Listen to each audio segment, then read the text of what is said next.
nation. Moi, j'aime votre titre-là. Ouais. Le PAD tord le cou. Bilan de Colonna. Oui, j'aime le titre-là. Ouais. Parce que c'est le sens même de toute cette affaire. D'abord, liquidons les choses rapidement.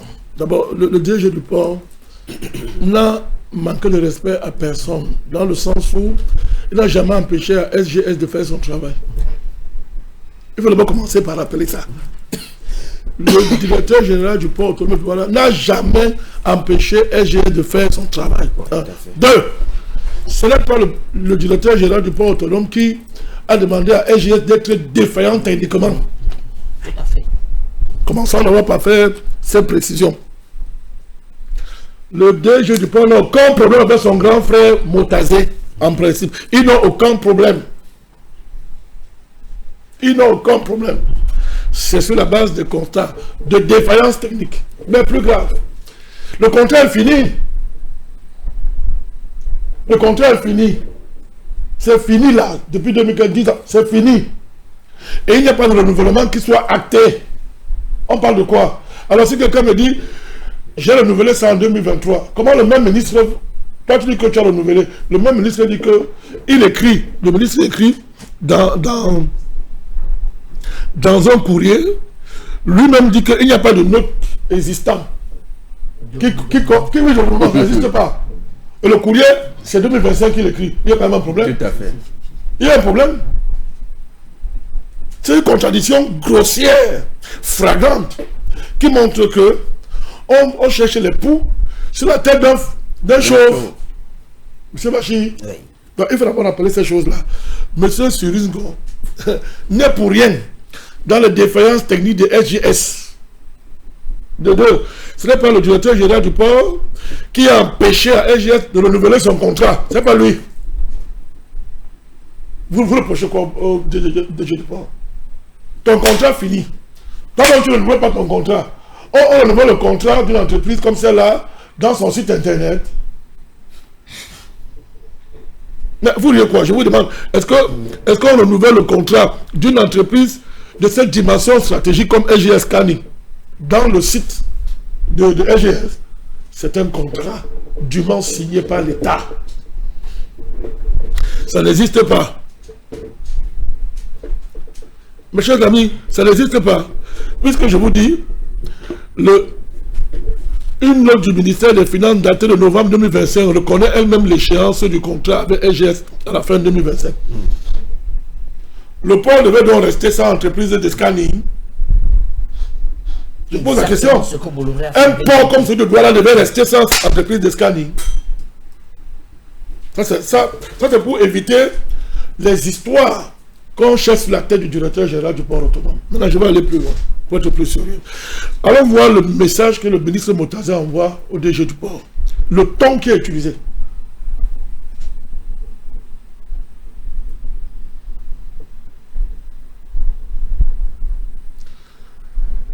Je vous demande, écoutez bien, c'est le 29 décembre de l'année dernière, le ministre écrit, il dit au directeur général du PAD, je vous demande de vous en tenir aux dispositions pertinentes du contrat d'inspection par scanner que le gouvernement a conclu avec la Société Générale de Surveillance le 2 mars 2015 en vue de renforcer la sécurisation des recettes douanières. Écrit-il, rappelant que les opérations de scanning constituent, c'est le ministre qui écrit, un instrument central du contrôle douanier relevant exclusivement des compétences de la douane camerounaise. Ce document sort alors que le contrat a expiré. La question est celle-ci. Mais est-ce que M. Surisgo est l'employé de M. Motazé? Je comprends pas. Mais regardez le ton. Je comprends pas. Regardez le ton. Le ton là pose un problème. Attention, ça pose sérieusement un problème. Parce que c'est pas une affaire. Parce que Bertrand, c'est pas une affaire qui oppose Surisgo et Tuchi Personaï au ministre Motazé. C'est une affaire qui est basée sur des textes, sur des compétences partagées. En cas de conflit dans l'interprétation de comportements partagés, soit on va dans les instances judiciaires appropriées, soit ça se fait dans le cadre d'arbitrage institutionnel conséquent. Mais regardez, on donne des instructions au directeur général du port. Des menaces, quasiment des menaces. Ah, ça montre déjà qu'il y a un problème. Le ton utilisé montre qu'il y a un problème. Deuxièmement, avant d'arriver sur la dimension endo-coloniale là, et les bagarres de succession et d'intérêts financiers qui remontent à longtemps, du moins depuis l'avènement de la régie à terminal à conteneur là, c'est pas, avant de remonter à ça, pour revenir à la dimension endo-coloniale de l'affaire, restons simplement dans les documents qui sont en train de circuler, les faits clairs et nets. Donc, on ne procède pas par des voies convenues pour régler un contentieux dans l'interprétation, parlons comme ça, de compétences partagées. On fait comme si le contrat n'est pas terminé. Alors, Président, le ministre explique que quand il signe le contrat, il signe au nom de l'État du Cameroun avec le PAD un contrat pour une durée de 25 ans. Pour M. Motazé, le contrat finit en 2040. Bon, pourquoi? Il dit qu'il a signé le contrat en 2015 pour une durée de 25 ans. Attendez. Quel contrat a été duré? Tu parles de quel document? Parce que Non, je dis le contrat de SGS. Oui. C'est-à-dire quand SGS arrive au Cameroun, Oui. le premier contrat qu'il signe, c'est-à-dire il le signe avec le port autonome de Douala et c'est le ministère des Finances qui représente l'État du Cameroun. C'est-à-dire en dessous du contrat, il y a 3 signataires. Il y a le port autonome de douala qui va recevoir les services. Il y a l'État du Cameroun qui est représenté par le ministre des Finances et il y a la société SGS. 3 signataires. D'accord. Monsieur Motazé, j'explique ce que Motazé, pourquoi il donne. Monsieur Motazé explique que quand il signe donc ça en 2015, c'est un contrat sur 25 ans. Donc Monsieur Motazé utilise donc ça pour donner injonction ici, question de dire à l'autre que nous ne sommes qu'en 2025. Il reste encore, c'est-à-dire que 10 ans, il reste encore 15 ans de contrat. Or, le port autonome constate justement, comme tu l'as dit, qu'il y a un certain nombre de défaillances dans la gestion de SGS et tout. Et voilà M. Motazé. Il défend 2015 où il explique qu'ils ont signé un contrat pour 25 ans. Pas lui, Motazé, en fait, celui qui était ministre des Finances à l'époque. Mais monsieur, vous ne pouvez pas remettre en cause un contrat de l'État sur 25 ans. Vous le mettez ça en cause au terme de 10 ans. C'est impossible. Monsieur Sidon n'est pas en compétence de faire ça. Il faut quand même qu'on s'entende. Parce que ce serait de la parjure. Et l'État va assumer. Trahir même l'État. Trahir l'État et l'État doit assumer ses responsabilités. C'est pas possible. Devant les juridictions internationales. C'est clair et net. Oui. Ce serait gravissime. Je ne reviens pas sur le fait que la continuité de l'État n'est pas discutable. Au cas où le document Motazé serait vrai. Oui. Or, personne ne voit ce contrat, par exemple. Très Personne bien. ne voit le contrat signé en 2015. Très bien. C'est pour ça que nous disons au ministère des Finances, sortez le contrat. Personne ne voit. Vous me posez le contrat, là je me tais. Oui. Je dis que Personne ne voit. monsieur le ministre, tu as raison. Oui. Même dans ce cas d'écran, le ton ce n'est pas approprié. C'est vrai. Ce ton n'est pas approprié, d'autant plus que ce sont les compétences partagées. Sinon le DG du pont ne signe pas. C'est vrai. Ce sont les compétences partagées. Dans un contexte de compétences partagées, on ne s'adresse pas à quelqu'un qui est dépositaire d'une partie des compétences partagées de cette manière. L'objet de la lettre, Oui. c'est instruction Comment? ferme Comment? de maintien du contrat d'inspection Il y a un problème. conclu le 2 mars 2015. Il y a un problème. Oh, je voudrais... Mais il y a un problème qu'on oublie. Quand M. Motazé parle de la compétence exclusive de la douane en matière de souveraineté fiscale, il a raison. Mais sauf que le port, ce n'est pas de la souveraineté fiscale seulement. C'est de la sécurité du pays. Bien sûr. Et c'est un outil stratégique de l'État camerounais. Bien sûr. Le port autonome a plusieurs missions stratégiques de l'État du Cameroun. Ce n'est pas seulement la question financière. Au niveau du port autonome, on a la rencontre de la souveraineté fiscale. Certes, le ministre Motazé a raison. C'est ce qu'on appelle la fiscalité de porte. Il a raison. Mais c'est la rencontre de la sécurité nationale, de la souveraineté nationale et de la gouvernance portuaire relativement aux missions, comment on dit ça, statutaires du port. Il y a cette dimension. Donc vous voyez simplement, il y a une interprétation unilatérale des missions du port qui débouche sur des instructions qui font comme si M. Solingor était quasiment un employé du ministère des Finances. Il y a un problème. Le ton trahit quelque chose. Maintenant, je vais plus loin. Vous parlez du contrat, mon cher Bertrand. Je voudrais vous rappeler qu'il y a une instance, le régulateur des ports du Cameroun existe. Et oui. Et vous avez... Et L'Agence nationale des ports... de l'autorité portuaire nationale, M. Willy Tchangamba apporte publiquement son soutien au parc. Tout à fait. Voilà. L'ANPU. En fait, c'est lui qui tranche dans ce genre de conflit. Je vous donne... Et l'ANP, c'est la présidence de la République. Je vous dis qu'il donne le fait. Il a tranché, il a apporté son soutien directement à M. Solengo.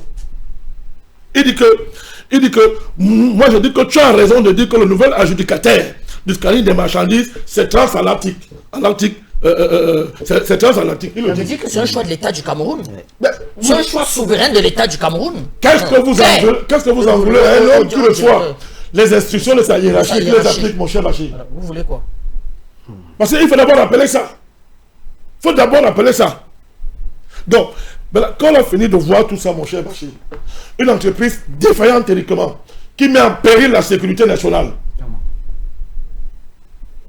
Deuxièmement, l'autorité, le régulateur institutionnel tranche en faveur du DG, du port autonome. Le port autonome, le DG du port autonome ne peut pas agir. Bertrand a appelé son conseil d'administration. Il reçoit les instructions de toute sa hiérarchie au nom de l'État. Il exécute. Au lieu de rechercher les arbitrages internes conséquents, on le laisse. Publiquement. Vous voyez pas qu'il y a un problème? Ce n'est pas à nous d'apprendre le ministre Moutazi, le mécanisme de l'État, c'est un homme d'expérience. Oui.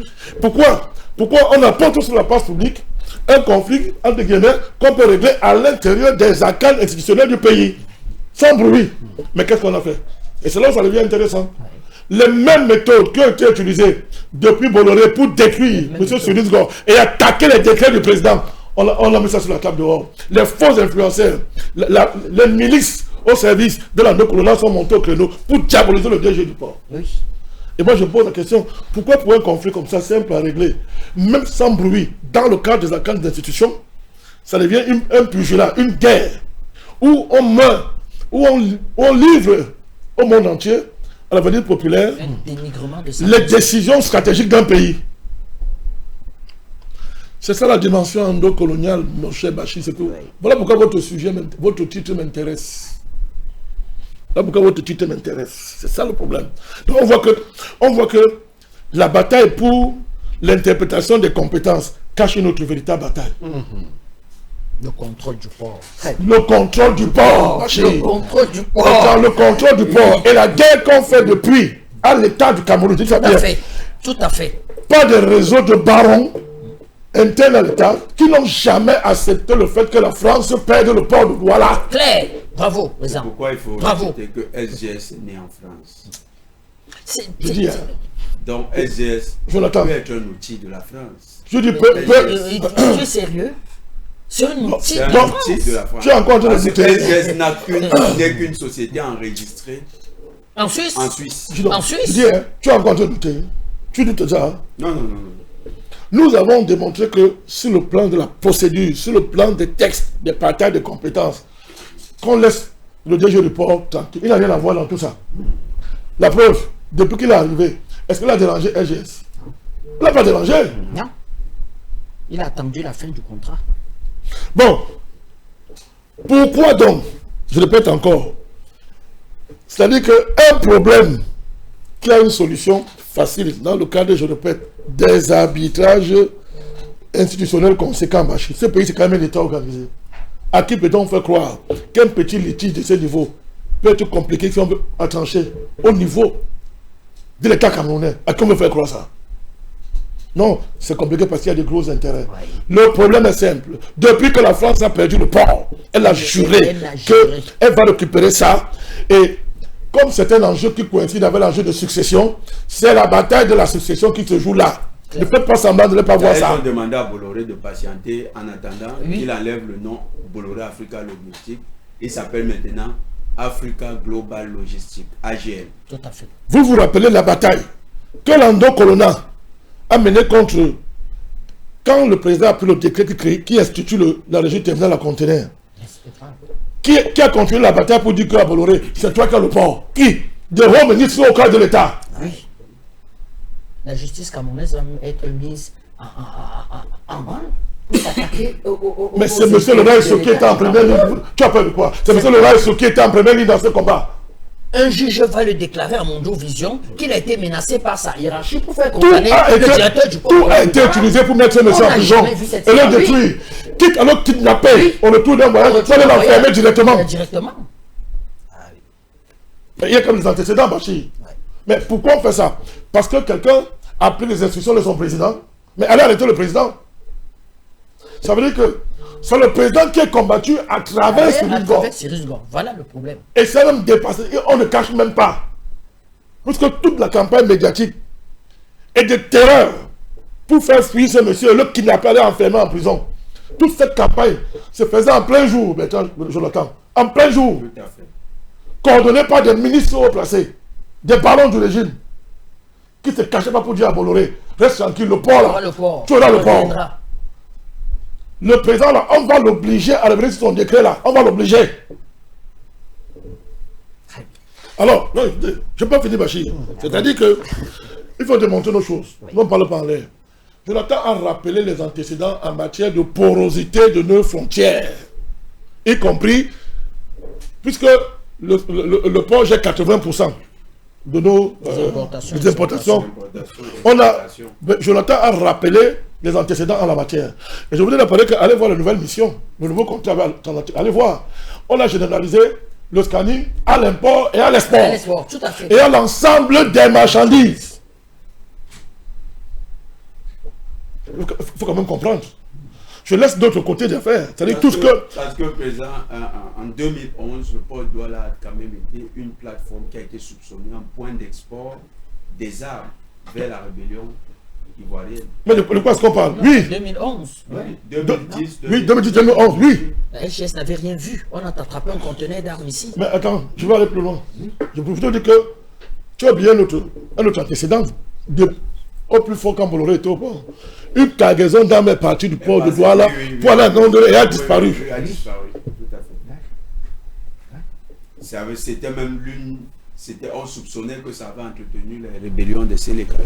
L'enjeu... Même les coupeurs de route à l'époque qui sévissaient énormément. L'enjeu de la régie, de l'autre transport ferroviaire, du secteur ferroviaire, les mêmes gens sont dedans.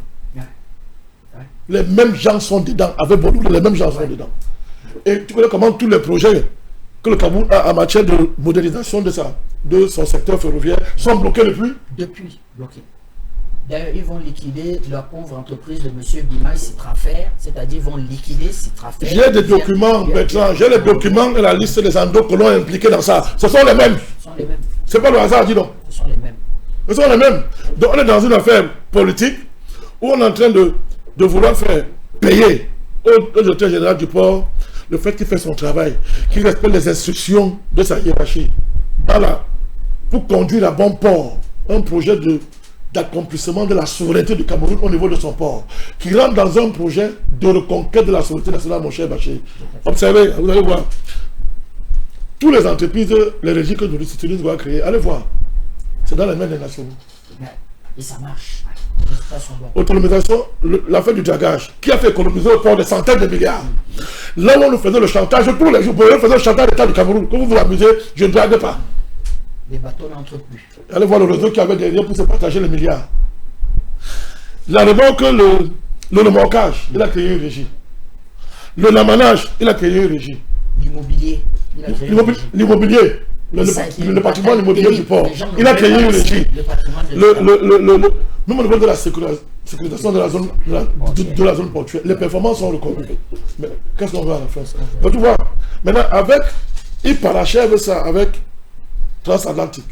Vous voyez pas comment? Regardez la danse. Mais pourquoi les gens ne sont pas contents de voir ça? Qui a intérêt qui est fâché de voir ça, mon cher Bachir? Et quand vous voyez l'espace portuaire aujourd'hui, c'est devenu une ville dans la ville. D'ailleurs, il y a des projets. Un cadre du PAD expliquait qu'il boucle avec une entreprise américaine pour mettre l'hôtel 5 étoiles du PAD. Mais bien sûr. Que les négociations sont déjà juste prêtes à la signature. Mais c'est clair. Pour un hôtel 5 étoiles. Ça ne plaît pas. Ça ne plaît pas. Je voulais vous rappeler, Bachir, qu'une autre entreprise vit ça. L'entreprise dirigée par notre frère, la CMPS, M. Mekoulou. Il fait un moment donné, les mêmes gens, ce sont les mêmes gens. On dit qu'on va créer une nouvelle CMPS. on va créer une espèce de CMPS concurrente. On l'a pas traîné au TCR. On l'a traîné au tribunal Ouais. administratif. Ouais. Il les a battus là-bas. Oui. Donc, le crime de Cyrus Gore et de ces managers compétents qui montrent qu'on peut concilier entreprise parapublique, compétence et efficience, le crime c'est de montrer qu'on peut faire ça. Et il faut les finir, puisqu'il ne faut jamais que le président ait à son actif un bilan de réussite quelque part. Jamais. Et tout ça, préparer l'association. On peut préparer l'association en faisant le bon travail, non? Mais bien sûr. En harmonisant les conflits, en les gérant calmement. Pour le compte de l'État, en quoi ça empêche quelqu'un d'avoir ses ambitions de trucs sociaux? En quoi? Laissez le directeur général du port tranquille. Laissez le port tranquille dans la reconquête de la souveraineté. Dans le cadre de la volonté du pays de reconquérir sa souveraineté. Que Dieu nous garde.